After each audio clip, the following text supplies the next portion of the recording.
চতুর্থ পর্বের ইউনিয়ন পরিষদ নির্বাচনে বিভিন্ন স্থানে বিক্ষিপ্ত সংঘর্ষ। কুমিল্লা নরসিংদী ও ঠাকুরগাঁয়ে নিহত ৩। ভোট গ্রহণ শেষে এখন চলছে গণনা। রাজশাহীতে গলা কেটে কথিত পীর হত্যার ঘটনায় এখনো গ্রেপ্তার হয়নি কেউ। প্রাথমিকভাবে পাওয়া তথ্য যাচাই করে দেখছে পুলিশ। সরবরাহ না থাকায় দেশে দেখা দিয়েছে নিউমোনিয়া ও পোলিও টিকার তীব্র সংকট। নেই যক্ষ্মার টিকার জন্য পর্যাপ্ত সিরিঞ্জ, উদ্বিগ্ন অভিভাবকরা। এবং রমজানের আগেই অস্থির দেশের ছোলার বাজার। আন্তর্জাতিক বাজারে বুকিং রেট বাড়ার অজুহাত ব্যবসায়ীদের, দ্রুত আমদানির পরামর্শ।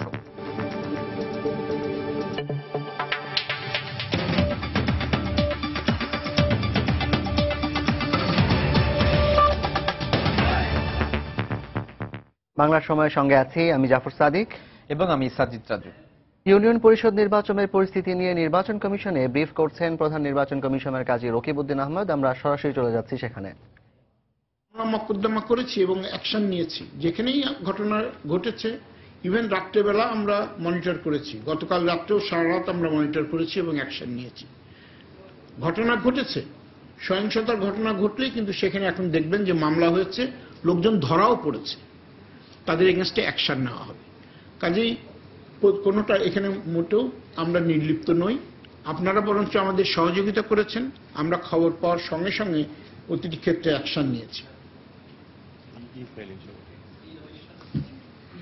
ই নমিনেশন, হ্যাঁ, এটা অনেক দূর এগিয়ে আসছে। আমরা অলরেডি আরেকটা ব্যবস্থা ইন দি মিন টাইম করেছি, সেটা ডিস্ট্রিক্টেও একটা জমা দেওয়া কিংবা নমিনেশন পেপার কালেক্ট করার ব্যবস্থা করেছি অ্যাসিস্ট্যান্ট রিটার্নিং অফিসার নিয়োগ দিয়ে। কাজেই শুধুমাত্র উপজেলা কিংবা রিটার্নিং অফিসারের দপ্তর থেকে নয়, ডিস্ট্রিক্ট থেকেও তারা কালেক্ট করছেন এখন, এবং বেশ কয়েকজন কালেক্ট করেছেন আমাদের হিসাব মতে। তাছাড়াও এবার আমরা কয়েকটি কেন্দ্রে কিন্তু বন্ধ করে দিয়েছি নির্বাচন, যেখানে আমরা তথ্য পেয়েছি যে এরকম কিছু অনিয়ম হয়েছে, সেখানে আমরা নির্বাচন বন্ধ করে দিয়েছি, সেটাও আমরা করছি।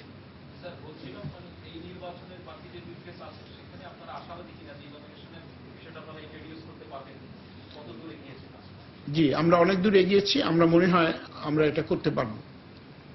ধন্যবাদ আপনাকে। আসসালামু আলাইকুম।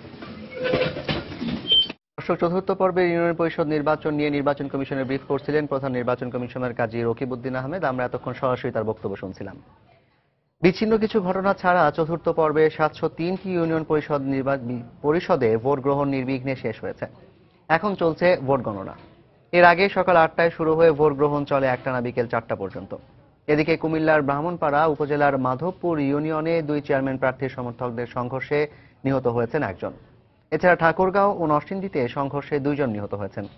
ফেনীর 2টি ইউনিয়নে প্রার্থীদের সমর্থকদের মধ্যে সংঘর্ষে 10 জন গুলিবিদ্ধ হয়েছেন। আহত হয়েছেন আরও 12 জন। রিপোর্টার ও জেলা প্রতিনিধিদের পাঠানো তথ্য ও ছবি নিয়ে ডেস্ক রিপোর্ট।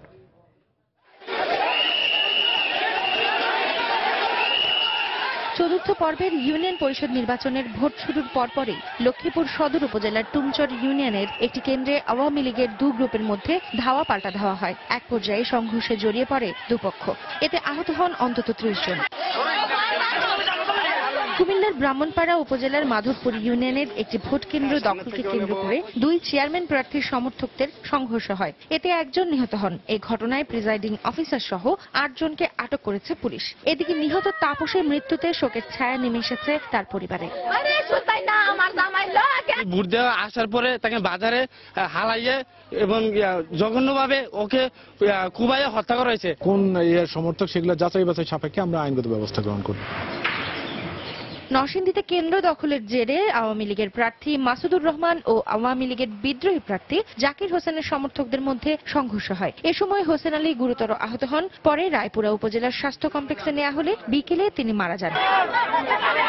ফেনীর ছাগলনাইয়া উপজেলার শুভপুর ইউনিয়নের 2 ইউপি সদস্য প্রার্থীর সমর্থকদের মধ্যে সংঘর্ষে গুলিবিদ্ধ হয়েছেন 4 জন। পরে তাদের উদ্ধার করে স্থানীয় হাসপাতালে ভর্তি করা হয়। একই উপজেলার মহামায়ান ইউনিয়ন পরিষদেও 2 ইউপি সদস্য প্রার্থীর সমর্থকের সংঘর্ষে 4 জন গুলিবিদ্ধ হন। এছাড়া দলিয়া ইউনিয়নে ভোটকেন্দ্র দখলের সময় বাধা দিলে গুলিবিদ্ধ হন 1 পুলিশ সদস্য। বাইরের লোকজন আসি এখানে দাঙ্গা হাঙ্গামা করতেছে, বাজি উড়াইতেছে। সন্ত্রাসীরা এলোপাতারি গুলি করা শুরু করছে এবং গুলি করার পরে চেয়ারম্যান সাহেব পড়ে গেছে, পড়ার পরে মারধর করছে, আমি নিজেও পাথর খাইছি। এদিকে মাদারীপুরের কালকিনির একটি ভোট কেন্দ্রে ব্যালট পেপার ছিনতাইয়ের সময় পুলিশ বাধা দিলে দুর্বৃত্তদের অস্ত্রের আঘাতে পুলিশ সহ আহত হন 5 জন। এছাড়া মেহেরপুর, নাটোর, ময়মনসিংহ, নোয়াখালী, চাঁদপুর সহ দেশের বিভিন্ন জেলায় কেন্দ্র দখল এবং ব্যালট পেপার ছিনতাইকে কেন্দ্র করে সংঘর্ষ হয়েছে। সাবিহানিপা, সময় সংবাদ।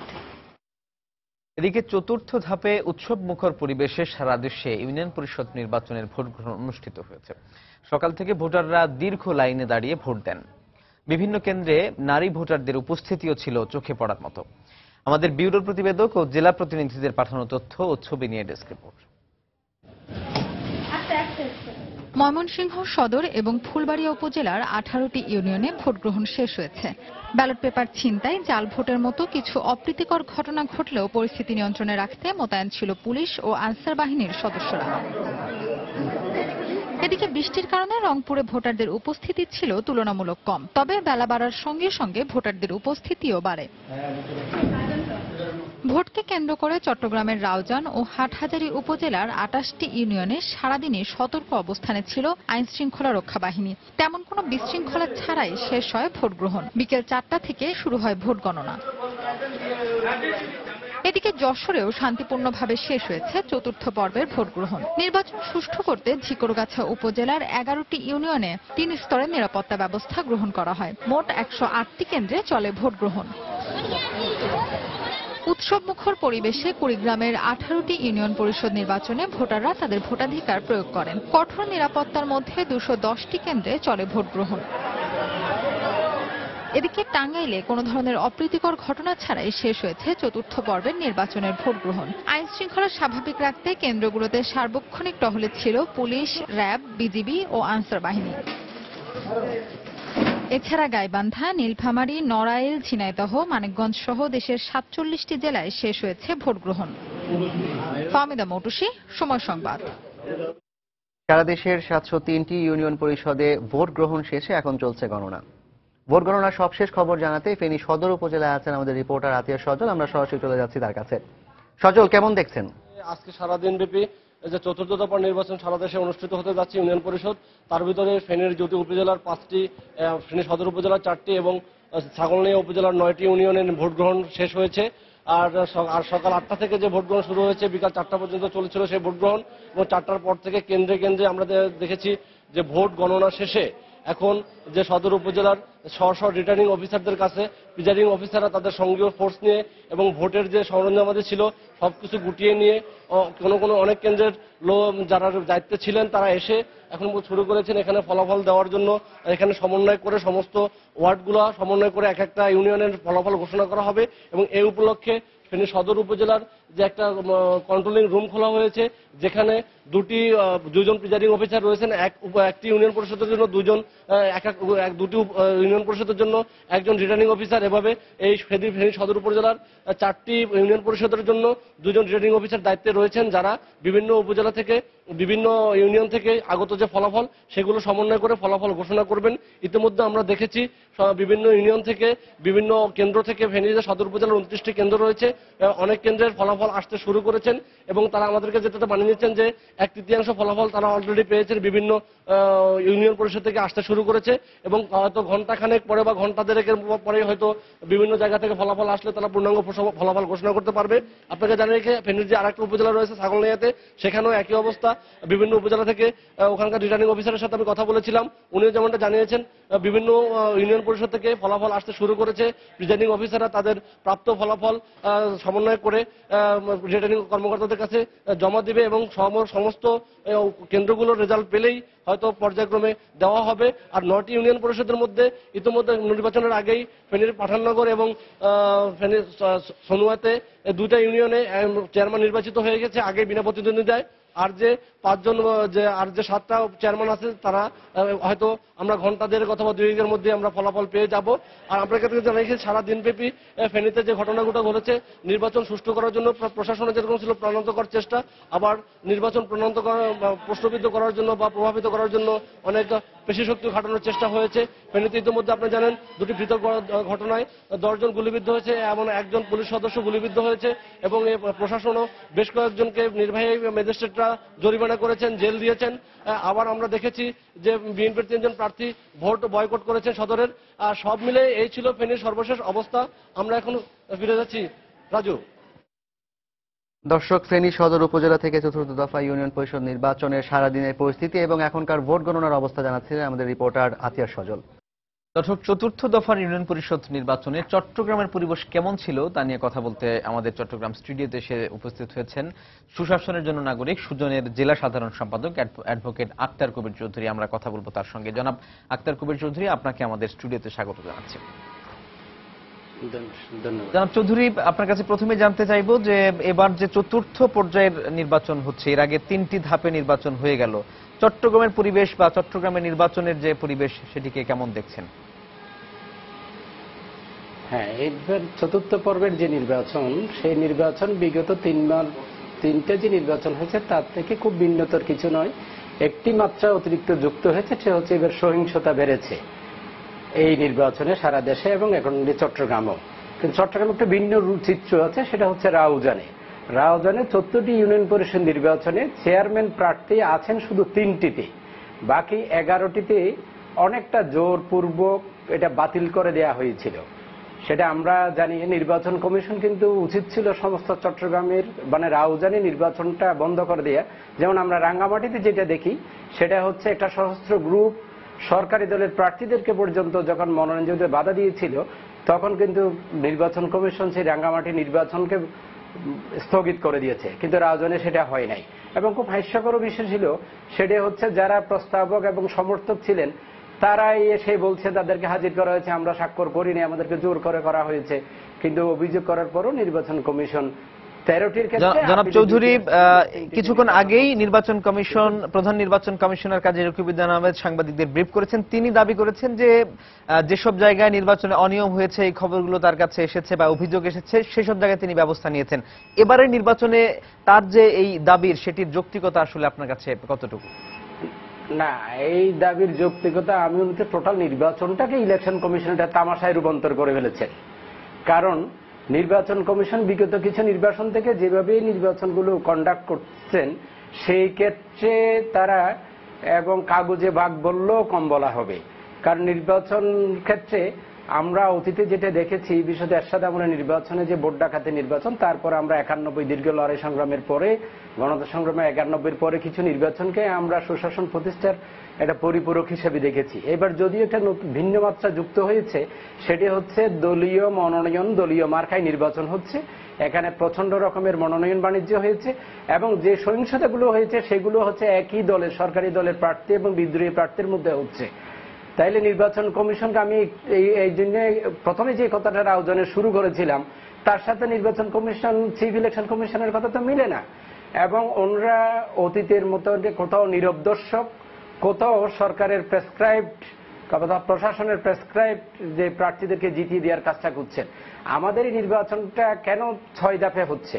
সারা বাংলাদেশে পার্লামেন্ট নির্বাচন বলি, উপজেলা নির্বাচন প্রায় একই দিনে হয়। পার্লামেন্ট নির্বাচন এটা হচ্ছে কারণ এখানে প্রচন্ড রকমের একটা প্রতিনিধিত্ব থাকে। কারণ গ্রামের মানুষ যখন প্রান্তিক জনগোষ্ঠী ভোট দেয়, সেখানে ভোট দেওয়ার ক্ষেত্রে তারা বিবেচনার বিষয় থাকে, তার বাড়ির পাশে কে, আত্মীয় কে এবং কাছে সবসময় কাকে পাবে। এইবার সেটা হয় নাই, সেটা মার্কা। ফলত আমাদের যে কলুষিত রাজনীতির বা রাজনীতির দুর্বৃত্তায়ন, সেটা গ্রাম পর্যন্ত, প্রান্তিক জনগোষ্ঠী পর্যন্ত সেটা পৌঁছে গেছে। জনাব চৌধুরী, আরেকটি বিষয়ের পর্যালোচনা আপনার কাছে একটু জানতে চাইবো যে এবারে আলোচনা হচ্ছে যে এই প্রথমবারের মতো স্থানীয় পর্যায়ের নির্বাচন দলীয় প্রতীকে হচ্ছে। এতে করে কেউ কেউ বলছেন যে গ্রামের বা স্থানীয় পর্যায়ের যে সম্প্রীতি সেটি নষ্ট হচ্ছে, আবার কেউ কেউ বলছেন যে গণতান্ত্রিক যে ধারা সেটি তৃণমূল পর্যন্ত পৌঁছে যাচ্ছে। আপনার কাছে কি মনে হয়? দেশের টোটাল যে রাজনৈতিক পরিস্থিতি, বিশেষত একটি বিরোধী দলের যে নির্লিপ্ততা বা দেউলিয়ত্ব এবং সুস্থ কোনো রাজনৈতিক সংগ্রামের অনুপস্থিতির এই সময়ে দলীয় নির্বাচন, দলীয় প্রতীকী নির্বাচন, সেটা নির্বাচনী ব্যবস্থাকে ধ্বংস করেছে এবং একটা তামাশায় রূপান্তরিত করেছে। এখানে প্রচন্ড রকমের মনোনয়ন বাণিজ্য হয়েছে। এখানে অনেককেই মনোনয়ন জমা দিতে বাগেরহাট, ফেনী, রাউজান অনেক জায়গায় মনোনয়নপত্র জমা দিতে দেওয়া হয় না, জোর করে বাতিল করে দেওয়া হয়েছে। এবং এই নির্বাচনের খারাপ দিক যেটি সেটা হচ্ছে, কারণ নির্বাচনের পরে মিডিয়া সহ যারা নির্বাচনী বিশ্লেষক তারা একটা ব্যাখ্যা দেবেন বা প্রশ্ন করবেন যে নৌকা কয়টা জিতলো, দানের শীষ কয়টা জিতলো। সুতরাং সেখানে যখন দেখা যাবে যদি কোনো কারণে সরকারি দল নির্বাচন যেভাবে কন্ডাক্ট হচ্ছে বা পরিচালিত হয়েছে সেভাবে না হয়ে সত্যিকার অর্থে অতীতের মতো হতো, তাইলে সেই ক্ষেত্রে যদি নির্বাচনের রেজাল্ট এরকম হতো সরকারি দল কম পেয়েছে, তাইলে সবাই বলতো যে সরকারি দলের জনপ্রিয়তা কমেছে। এই ভয় থেকেই তো সরকারি দল তার নির্বাচনটা সুষ্ঠু করার ক্ষেত্রে যথাযথ ভূমিকা পালন করবে বলে আমরা বিশ্বাস করতে পারছি না। এবং পুলিশ প্রশাসন, জনপ্রশাসন দুইটাই হচ্ছে সরকারের একটা আজ্ঞাবহ হিসেবে কাজ করে এবং তাদের জনগণের তাদের উপর কোনো আস্থা থাকে না। এবং চিত্রটা দেখুন, অন্যান্য ক্ষেত্রে অতীতেও সিটি কর্পোরেশন নির্বাচন কিংবা পৌরসভা নির্বাচনে বিরোধী দল সেনাবাহিনী চেয়েছিল, আর এইবার বান্দরবনে আমরা দেখলাম সরকারি দলের প্রার্থীরাই সেনাবাহিনী চেয়েছে। যে অন্য সময় সেনাবাহিনী চাইলে ওরা টিচ করে, এবার কিন্তু বান্দরবনে সেটা চেয়েছেন। অর্থাৎ আমাদের দেশে ভোটারবিহীন যে নির্বাচন কিংবা ভোটহীন যে নির্বাচনী ফলাফল যে সংস্কৃতি চালু হয়েছে সেটা অব্যাহত আছে। এই নির্বাচন কমিশনের নিকট আমরা তার চাইতে বেশি কিছু এখন আপাতত আমরা প্রত্যাশা করতে পারছি না। জনাব চৌধুরী, আপনাকে অনেক ধন্যবাদ আমাদের সঙ্গে যোগ দেওয়ার জন্য। দর্শক, আমরা চট্টগ্রামের নির্বাচন পরিস্থিতি নিয়ে কথা বলছিলাম সুশাসনের জন্য নাগরিক সুজনের চট্টগ্রাম জেলা সাধারণ সম্পাদক অ্যাডভোকেট আক্তার কবির চৌধুরীর সঙ্গে। এদিকে রাজনৈতিক সংস্কৃতির অভাবে নির্বাচনে অংশ নেওয়া প্রার্থীদের মাঝে পরাজয় মেনে নেওয়ার সংস্কৃতি গড়ে ওঠেনি বলে মন্তব্য করেছেন স্থানীয় সরকার পর্যবেক্ষক সমর রায়। তার মতে এই কারণেই নির্বাচনে সহিংসতার ঘটনা ঘটে। প্রতিযোগিতায় যদি হার জিত না মানার মানসিকতা তৈরি না হয় তাহলে এই পরিস্থিতি উন্নতি করা খুব কঠিন। হার জিত মানার জন্য আমাকে প্রস্তুত থাকতে হবে, তখনই একটা প্রতিযোগিতা হয়। কিন্তু যদি মনে করি না আমি অংশগ্রহণ করেছি আমাকে জিততেই হবে, তো তখন কিন্তু এই ধরনের পরিস্থিতি মোকাবেলা এই ধরনের পরিস্থিতি তৈরি হওয়ার সম্ভাবনা আশঙ্কা অনেক বেশি। বাংলার সময় আরো থাকছে। রাজশাহী বিশ্ববিদ্যালয়ের অধ্যাপক রেজাউল করিমের হত্যাকারীদের গ্রেপ্তারের দাবিতে মানববন্ধন, দৃষ্টান্তমূলক শাস্তি দাবি। রাজশাহীতে শহীদুল্লাহ নামে কথিত পীরকে হত্যার ঘটনায় এখনো কাউকে গ্রেফতার করতে পারেনি পুলিশ। নিহতের বড় ছেলে বাদী হয়ে তানোর থানায় অজ্ঞাতনামা কয়েকজনকে আসামি করে একটি মামলা করেছেন। পুলিশ ও নিহতের স্বজনরা জানান, শুক্রবার সকালে ভক্তদের সঙ্গে দেখা করতে চাঁপাইনবাবগঞ্জের আমনুর এলাকার উদ্দেশ্যে বাড়ি থেকে বের হন পবা উপজেলার কথিত পীর ও মুদি ব্যবসায়ী শহীদুল্লাহ। পরে সন্ধ্যায় তানোর উপজেলার জুমারপাড়া এলাকায় তার মৃতদেহ পড়ে থাকতে দেখে স্থানীয়রা। খবর পেয়ে পুলিশ নিহতের লাশ উদ্ধার করে মর্গে পাঠায়। ময়নাতদন্ত শেষে শহীদুল্লাহকে গলা কেটে হত্যা করা হয়েছে বলে জানান চিকিৎসক। কে বা কারা এই হত্যাকাণ্ডের সাথে জড়িত সে বিষয়ে এখনো কিছু জানাতে পারেনি পুলিশ।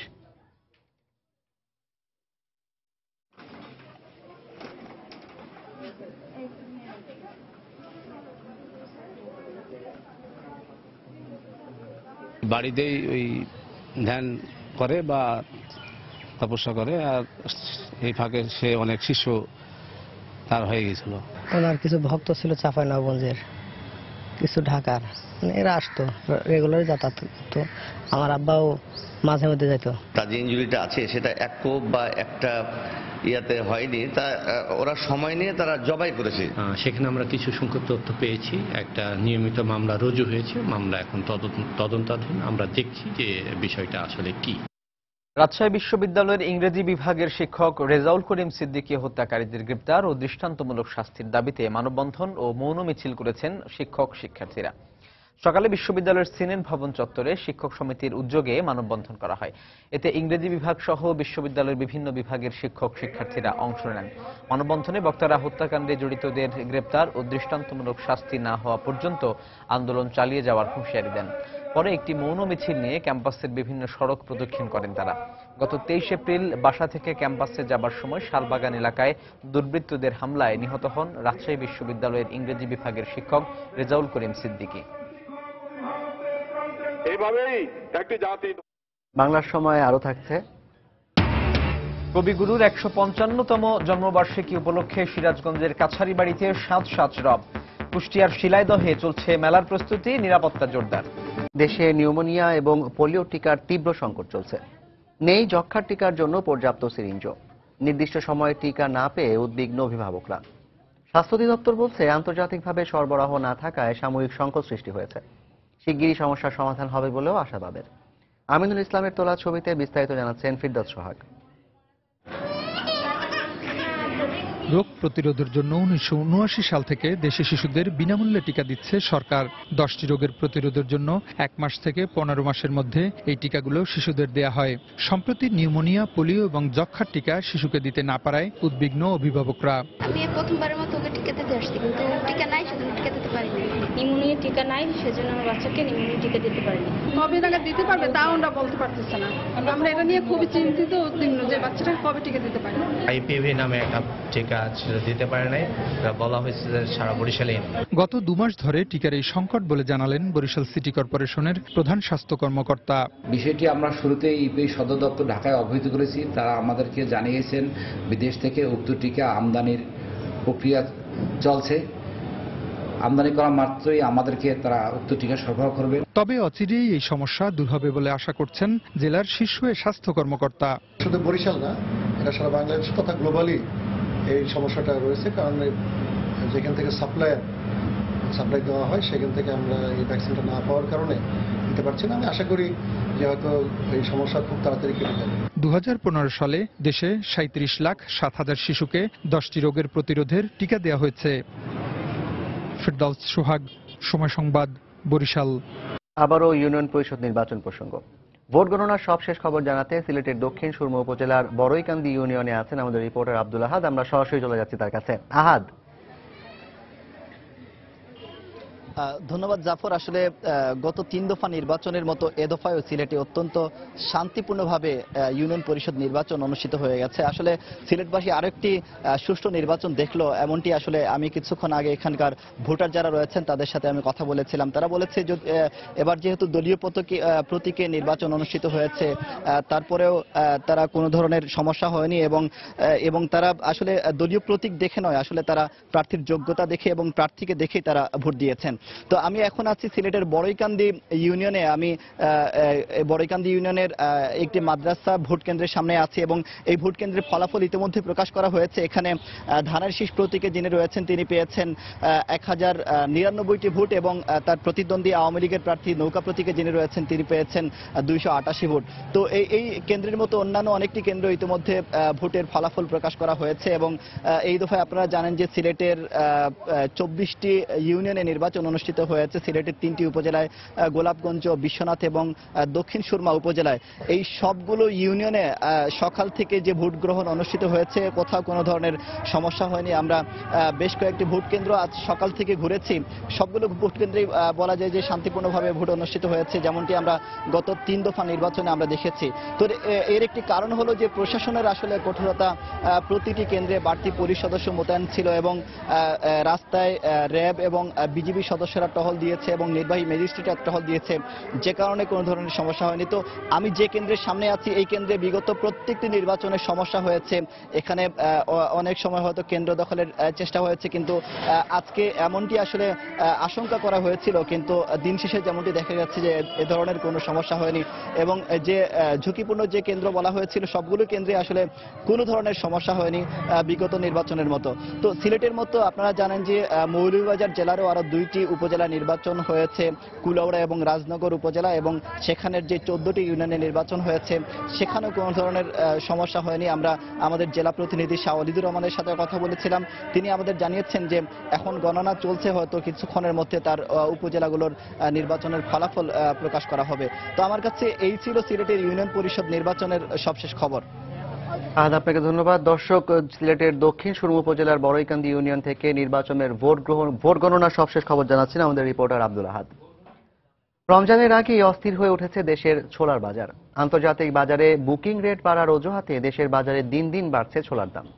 গত বছর এই সময় প্রতি কেজি ছোলা পাইকারি পর্যায়ে 65 টাকা বিক্রি হলেও এখন তা বেড়ে দাঁড়িয়েছে 85 টাকায়। সরকারি পর্যায়ে দ্রুত ছোলা আমদানির ব্যাপারে ব্যবস্থা নেওয়া না হলে রমজানে দাম আরও বাড়ার আশঙ্কা করছেন ব্যবসায়ীরা। বিস্তারিত জানছেন কমল দে।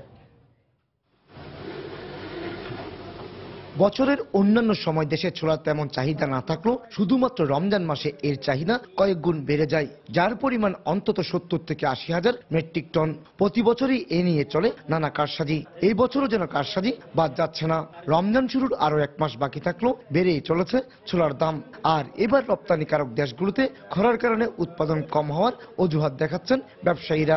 গত বছর এই সময় আপনার 65 থেকে প্রকারভেদে 70 টাকা পর্যন্ত কেজি ছিল, আর এবছর আপনার 80 থেকে 85 টাকা পর্যন্ত কিলো প্রকারভেদে এখানে ছোলা পাইকারি মার্কেটে বিক্রি হচ্ছে। ফসল উৎপাদন অত্যন্ত কম হয়েছে। ইটিপিতে একই অবস্থা, মায়ানমারে একই অবস্থা, এবং বিভিন্ন দেশ বায়ার হওয়ার কারণে ছোলার দামটা খুব বেড়ে গেছে। ব্যবসায়ীদের দাবি, আন্তর্জাতিক বাজারে গত বছরের এই সময়ে প্রতি মেট্রিক টন ছোলার দাম $550 হলো, এখন তা বিক্রি হচ্ছে $1100। এই বছর এটা 1000 থেকে $1150 বুকিং হয়ে গেছে এবং মালও পর্যাপ্ত পরিমাণ আসে নাই। ছোলার দামের অস্বাভাবিক ঊর্ধ্বগতি ঠেকাতে টিসিবির মাধ্যমে দ্রুত আমদানি এবং তা বাজারে সরবরাহের পরামর্শ এই ব্যবসায়ী নেতার। টিসিবি এবং সরকারের মাধ্যমে এবং ব্যবসায়ীদের মাধ্যমে এটা আমদানি করতে হবে এবং রমজান মাসে অন্তত 10-15 দিন আগে যাতে আমাদের এই মাল এখানে পৌঁছে যায় সে ব্যবস্থা করতে হবে। সরকারিভাবে ছোলার চাহিদার পরিমাণ 70,000 মেট্রিক টন বলা হলো। চলতি অর্থ বছরের মার্চ মাস পর্যন্ত দেশে 1,36,711 মেট্রিক টন ছোলা আমদানি হয়েছে। কমল দে, সময় সংবাদ, চট্টগ্রাম।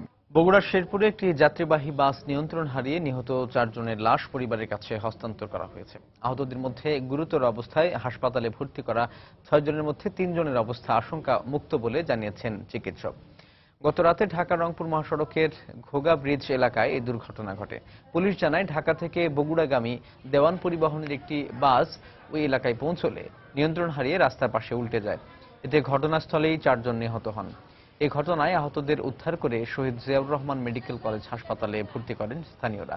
স্থানীয়রা জানায়, একটি ট্রাককে অতিক্রম করতে গিয়ে নিয়ন্ত্রণ হারিয়ে ফেলেছিল বাসটি।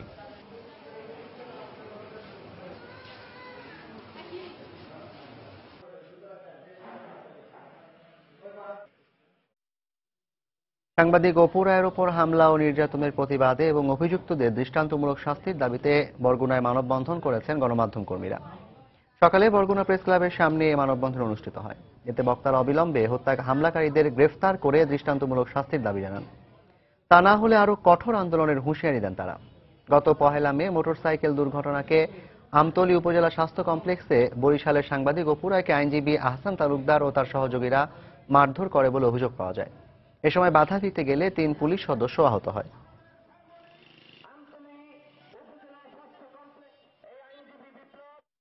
খুলনায় পাইপলাইনে গ্যাস সরবরাহের দাবিতে সমাবেশ ও অবস্থান কর্মসূচি পালন করেছে বৃহত্তর খুলনা উন্নয়ন সংগ্রাম কমিটি। সকালে নগরীর আরংঘাটা সুন্দরবন গ্যাস ডিস্ট্রিবিউশন কোম্পানির সামনে এই কর্মসূচি পালন করা হয়। সমাবেশে বক্তারা বলেন, কুষ্টিয়া থেকে খুলনা পর্যন্ত গ্যাস সঞ্চালন লাইন স্থাপন করা হলেও মহানগরীতে স্থাপনের আগেই তা বন্ধ করে দেওয়া হয়। এ সময় অবিলম্বে মহানগরীতে গ্যাস সরবরাহ লাইন স্থাপনের দাবি জানান সংগঠনটির নেতাকর্মীরা। খুলনার বিভিন্ন রাজনৈতিক দলের নেতৃবৃন্দ সমাবেশে বক্তব্য রাখেন।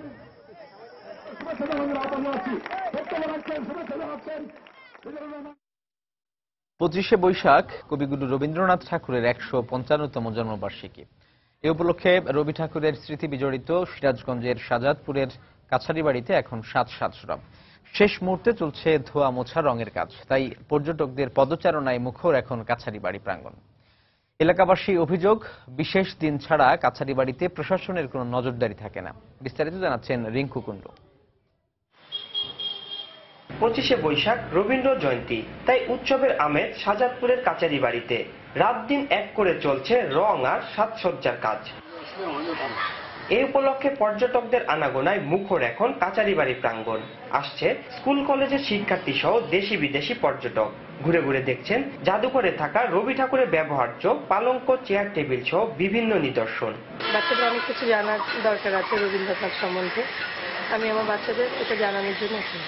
তার জিনিসপত্র, ব্যবহারের জিনিসপত্র দেখে হয়তো এরকম মনে হয় যে সে আমাদের কাছে আছে, সে আমাদের পাশে আছে। এলাকাবাসীর অভিযোগ 25শে বৈশাখ এলে তৎপরতা বেড়ে যায় প্রশাসনের। অন্য সময়গুলোতেও নজরদারি বাড়ানোর দাবি তাদের। যে নীলকুঠিটা আছে একটা প্রত্নতাত্ত্বিক নিদর্শন ধ্বংস হয়ে যাচ্ছে। কর্তৃপক্ষের কাছে এই আবেদন জানাই যে ঘরটি সংস্কার করা হোক। 25শে বৈশাখ আসলেই রবীন্দ্রনাথ ঠাকুরের কিনে আমরা গবেষণা করি, বিভিন্ন আয়োজন থাকে। 25শে বৈশাখ চলে গেলে তো আমরা এটা নিয়ে পাই না। এরই মধ্যে 3 দিনব্যাপী আয়োজনের সব প্রস্তুতি শেষ হয়েছে বলে জানিয়েছে কাস্টোডিয়ান। আর সর্বাত্মক সহযোগিতার আশ্বাস সংসদ সদস্যের। নিরাপত্তার ব্যাপারে এখানে তো আইন শৃঙ্খলা রক্ষাকারী বাহিনী আছে, আমাদের দলীয় নেতৃবৃন্দ আছে। এবারও ইনশাল্লাহ শান্তিপূর্ণভাবে সুন্দরভাবে এই অনুষ্ঠান আমরা পালন করব। জাদুঘর এবং অডিটোরিয়ামে যে পরিষ্কার পরিচ্ছন্নতার কাজ সেটাও আমরা সম্পূর্ণ করছি এবং সম্পূর্ণ কাছারি বাড়িতে যে বাগান রয়েছে এবং আশেপাশে যে ইনফ্রাস্ট্রাকচার যেগুলো রয়েছে সেগুলো ধোয়া মোছার কাজ এবং বাগান পরিষ্কার পরিচ্ছন্ন কাজ সম্পূর্ণ কাজগুলি আমরা আস্তে আস্তে করে ফেলছি। 1890 থেকে 1897 সাল পর্যন্ত শাহজাদপুরের কাচারি বাড়ি থেকে জমিদারি দেখাশোনা করেন কবিগুরু।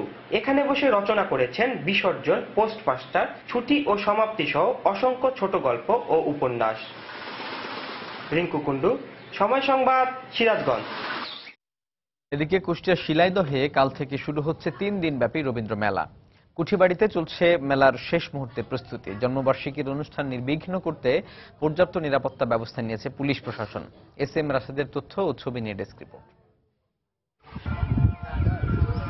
রোববার 25শে বৈশাখ 1268 বঙ্গাব্দের এই দিনে আগমন হয় মহাপুরুষের। বিশ্বকবির আগমনী দিনকে স্মরণীয় করে রাখতে প্রতি বছরের মতো এবারও সংস্কৃতি মন্ত্রণালয়ের উদ্যোগে ও জেলা প্রশাসনের সহযোগিতায় শিলাইদহের কুঠিবাড়িতে আয়োজন করা হয়েছে রবীন্দ্র মেলা। 8 মে থেকে 3 দিনব্যাপী চলবে এ মেলা। এ উপলক্ষে রংতুলির আঁচড়ে নতুন করে সাজছে কুঠিবাড়ি। চলছে আলোকসজ্জা সহ সৌন্দর্য বর্ধনের নানা কাজ। সামনে রবীন্দ্রনাথের জন্মবার্ষিকী অনুষ্ঠান, তো তাই এই ঠাকুরবাড়ির রং চং করা নিয়ে আমরা খুব ব্যস্ত সময় পার করছি। জন্মবার্ষিকী উপলক্ষে আমাদের ঠাকুর বাড়ি থেকে আমরা পরিষ্কার পরিচ্ছন্নতার কাজে ব্যস্ত আছি। প্রায় সব প্রস্তুতি শেষ পর্যায়ে। তো আবহাওয়ার ব্যাপারে আমরা একটু শঙ্কিত, যদি কোনো বড় ধরনের কোনো দুর্যোগ না আসে তো আমাদের যথাসময়ে আমাদের কাজ শেষ করতে পারবো বলে আশা করি। কবিগুরুর জন্মবার্ষিকীর অনুষ্ঠানকে সামনে রেখে কঠোর নিরাপত্তা বলয় ও নজরদারি থাকবে বলে জানান পুলিশ সুপার। পোশাকি পুলিশের পাশাপাশি আমরা সাদা পোশাকে পুলিশ আমরা সেখানে নিয়োগ আমরা করব। সেখানে গোয়েন্দা পুলিশ কাজ করবে। জেলা প্রশাসনে যারা আছেন তারা সার্বিকভাবে থাকবেন সেখানে। 1891 সাল থেকে 1901 সাল পর্যন্ত কুঠিবাড়িতে রবি ঠাকুর রচনা করেন তার বিখ্যাত কাব্যগ্রন্থ সোনার তরী সহ 59টি ছোট গল্প। সময় সংবাদ, কুষ্টিয়া। আবারও ইউনিয়ন পরিষদ নির্বাচন প্রসঙ্গ। চতুর্থ দফার নির্বাচনে সিলেট বিভাগে আজ 24টি ইউনিয়ন পরিষদ নির্বাচনের ভোট গ্রহণ সম্পন্ন হলো। নির্বাচনী পরিস্থিতি নিয়ে কথা বলতে আমাদের সাথে সিলেট স্টুডিওতে যোগ দিয়েছেন আঞ্চলিক নির্বাচন কর্মকর্তা SM এজাহারুল হক। আমরা এখন কথা বলবো তার সঙ্গে। জনাব SM এজাহারুল হক, আপনাকে আমাদের সাথে স্বাগত। আপনি তো আজকে সারাদিন নির্বাচনী কর্মকাণ্ড পরিচালনা করলেন, দেখলেন বিভিন্ন জায়গায়। তো এবার চতুর্থ দফা ইউনিয়ন পরিষদ নির্বাচন শেষ হলো, তো আগের নির্বাচনগুলোর তুলনায় এবার সিলেটে ইউনিয়ন পরিষদ নির্বাচনের পরিবেশ আসলে পার্থক্যটা কোথায় ছিল? ধন্যবাদ। প্রথম, দ্বিতীয় এবং তৃতীয় পর্যায়ে সিলেটের 14টি উপজেলায় 115টি ইউনিয়ন পরিষদ নির্বাচন অনুষ্ঠিত হয়েছে। আপনারা নিশ্চয় দেখেছেন প্রথম, দ্বিতীয় এবং তৃতীয় পর্যায়ে ক্রমান্বয়ে নির্বাচনের মান, পদ্ধতিগত ইত্যাদি বিষয়গুলো সহনশীল হয়ে আসছে। সেই তুলনায় এই চতুর্থ পর্যায়ে সিলেটের বিভাগের 5টি উপজেলায় 38টি ইউনিয়নের নির্বাচন অনুষ্ঠিত হয়েছে। আমি সিলেট জেলার গোলাপগঞ্জ, দক্ষিণ সুরমা, বিশ্বনাথ উপজেলার বিভিন্ন কেন্দ্রে গিয়েছি, দেখেছি। যে বিষয়টা এবার লক্ষ্য করা গেল, ভোটারদের ভিতরে একটা স্বস্তি ফিরে এসেছে। আইনশৃঙ্খলা বাহিনীর উপস্থিতি, নির্বাচন পূর্ব সময়ে যে আচরণবিধি মেনে নেওয়ার প্রতি যে জেলা প্রশাসন, পুলিশ প্রশাসন সকলের সমন্বিত প্রচেষ্টায় যে মত বিনিময় অনুষ্ঠান হয়েছে, সেখানে তাদের যে নির্দেশনা সেগুলা অনেকটা পালন করেছেন, যার প্রেক্ষিতে এবারের নির্বাচন, এই পর্যায়ের নির্বাচনটা অনেকটা কিছুটা আমি বলবো যে স্বস্তিপূর্ণ হয়েছে এবং ভোটারদের ভিতর দিয়ে একটা আস্থা ফিরে আসছে। জনাব এছাড়া আপনি বলছেন যে ভোটারদের ভেতরে আস্থা ফিরে এসেছে, তো আমরা অন্যান্য কিছু এলাকায় দেখেছি বেশ কিছু সহিংসতার ঘটনা ঘটেছে। তো আপনার এলাকায় আজকে নির্বাচন আপনি বললেন যে সুষ্ঠু হয়েছে, তারপরেও কি কোনো ধরনের সহিংসতা কিংবা কোনো ধরনের ঘটনা ঘটেছিল কিনা যেটা উল্লেখ করার মতো? না, উল্লেখ করার মতো আমি নিজে ঘুরেছি এবং আমার সহকর্মীবৃন্দ যারা আছেন, আইনশৃঙ্খলা বাহিনী যারা, সবার থেকে খোঁজখবর নিয়েছি। এমন কিছু এই সিলেট বিভাগের যেই 5টি উপজেলায় 38টি ইউনিয়ন নির্বাচন অনুষ্ঠিত হয়েছে সেখানে এরকম ব্যতিক্রম কোনো কিছু ঘটেনি। কোনো রকমের সংবাদ আমার কাছে আসেনি। জনাব ইজহার, আপনার এবারের যে নির্বাচন এই দফায় ভোটারদের উপস্থিতি, বিশেষ করে নারী ভোটারদের উপস্থিতি কেমন ছিল? ভোটারদের উপস্থিতি এটা এখন কাউন্টিং চলতেছে, আসবে সে পর্যায়ে। তবে আমার কাছে যেটুকু মনে হয়েছে যে এই সময়ের চতুর্থ পর্যায়ে ভোটারদের উপস্থিতি আগের যে উপস্থিতি ছিল তার চেয়ে কিছুটা বাড়বে।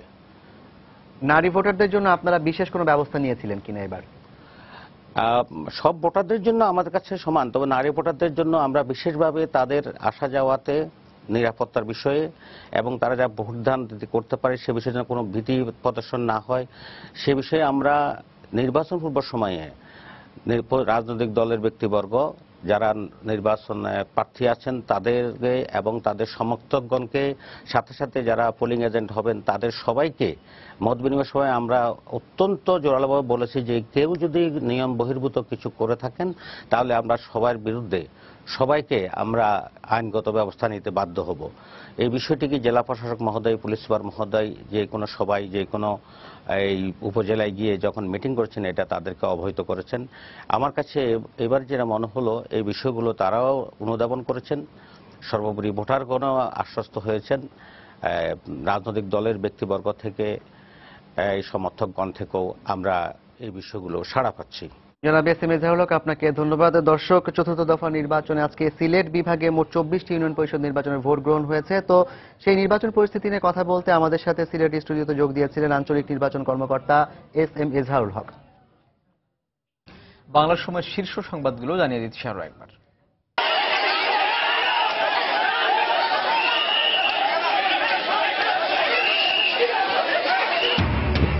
চতুর্থ পর্বের ইউনিয়ন পরিষদ নির্বাচনে বিভিন্ন স্থানে বিক্ষিপ্ত সংঘর্ষ। কুমিল্লা, নরসিংদী ও ঠাকুরগাঁওয়ে নিহত 3, ভোট গ্রহণ শেষে এখন চলছে গণনা। রাজশাহীতে গলা কেটে কথিত পীর হত্যার ঘটনায় এখনো গ্রেফতার হয়নি কেউ। প্রাথমিকভাবে পাওয়া তথ্য যাচাই করে দেখছে পুলিশ। সরবরাহ না থাকায় দেশে দেখা দিয়েছে নিউমোনিয়া ও পোলিও টিকার তীব্র সংকট। নেই যক্ষ্মার টিকার জন্য পর্যাপ্ত সিরিঞ্জ, উদ্বিগ্ন অভিভাবকরা। এবং রমজানের আগেই অস্থির দেশের ছোলার বাজার। আন্তর্জাতিক বাজারে বুকিং রেট বাড়ার অজুহাত ব্যবসায়ীদের, দ্রুত আমদানির পরামর্শ। দর্শক, এ ছিল আমাদের বাংলার সময়। যে কোনো খবর পেতে ভিজিট করুন সময়নিউজ.tv। এছাড়া এইমাত্র পাওয়া খবর আপনার মোবাইলে পেতে SMS করুন *SN লিখে পাঠিয়ে দিন 16242 নম্বরে। আর সঙ্গে থাকুন সময়।